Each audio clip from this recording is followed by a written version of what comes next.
ഇവിടെ ഈ ഗ്രാമീണ പെൺകുട്ടി തൻ്റെ സഹോദരിക്ക് പകരം വിവാഹം കഴിക്കാനായി വിവാഹം വസ്ത്രമെല്ലാം ഇട്ട് വരികയാണ്. തന്നെക്കാൾ 40 വയസ്സ് കൂടുതലുള്ള ഒരാളെയാണ് വിവാഹ നിശ്ചയം നടത്തിയത്. എന്നിരുന്നാലും ഹീറോ അവൾ സങ്കല്പിച്ചതുപോലെയല്ല.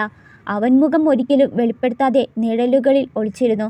പകരം പെൺകുട്ടിയെ നിരീക്ഷിക്കാനായി ഒരു സഹായം അയച്ചു. അസിസ്റ്റന്റ് അവൾക്ക് 10 മില്യൺ വിലമതിക്കുന്ന ഒരു ബ്ലാക്ക് കാർഡ് നൽകി. വിവാഹത്തിന് സമ്മതിച്ചതിനുള്ള പ്രതിഫലമാണെന്ന് വിശദീകരിച്ചു.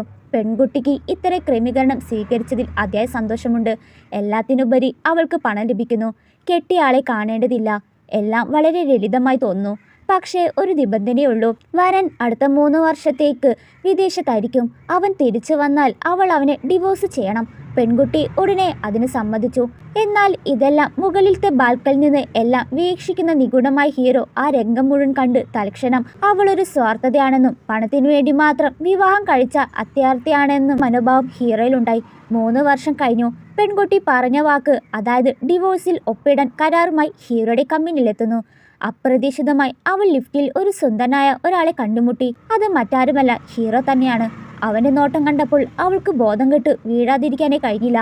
അപ്പോൾ ലിഫ്റ്റിൽ ഒരു വാർത്ത കാണുകയാണ്. ജോയുടെ പ്രസിഡന്റ് പ്രഖ്യാപിച്ചു. ബിസിനസ് സാമ്രാജ്യം ഏറ്റെടുക്കാനായി കോർപ്പറേഷൻ ഔദ്യോഗികമായി തിരിച്ചെത്തി. എന്നാൽ അവൻ്റെ ഒരു ഫോട്ടോ പോലും പരസ്യപ്പെടാത്തത് കൊണ്ട് സാഹചര്യത്തെ പരിഹസിച്ചുകൊണ്ട് പറഞ്ഞു, സിയെ ചിലപ്പോൾ ഒരു വൃദ്ധനായിരിക്കാം, ചിലപ്പോൾ വിരൂപനും മുഖം കാണിക്കാൻ ഭയമുള്ളവനായിരിക്കാം പറഞ്ഞ് കളിയാക്കുന്നു.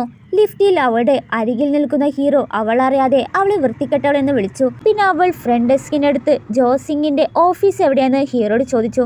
അവൾക്ക് എന്ത് ബിസിനസ്സിന് കാര്യത്തിലാണ് വന്നതെന്ന് ചോദിക്കുമ്പോൾ ഞാൻ വന്നത് ഡിവോഴ്സ് ചെയ്യാനാണെന്ന് പറയുമ്പോൾ അവൾ ഒപ്പിട്ട ഡിവോഴ്സ് രേഖകൾ പുറത്തെടുത്ത് കാണിച്ചു. 3 വർഷം മുമ്പ് അവൻ വിവാഹം കഴിച്ച അതേ പെൺകുട്ടിയാണ്. അതും മുത്തശ്ശൻ്റെ ആവശ്യപ്രകാരം. എന്നിരുന്നാലും അവൻ അവൻ്റെ ഐഡന്റിറ്റി വെളിപ്പെടുത്തില്ല. പകരം അയാൾ അവളോട് ഫ്രണ്ട് ഡെസ്കിൽ നിന്ന് അപ്പോയിൻമെൻ്റ് എടുക്കാനായി നിർദ്ദേശിച്ചു.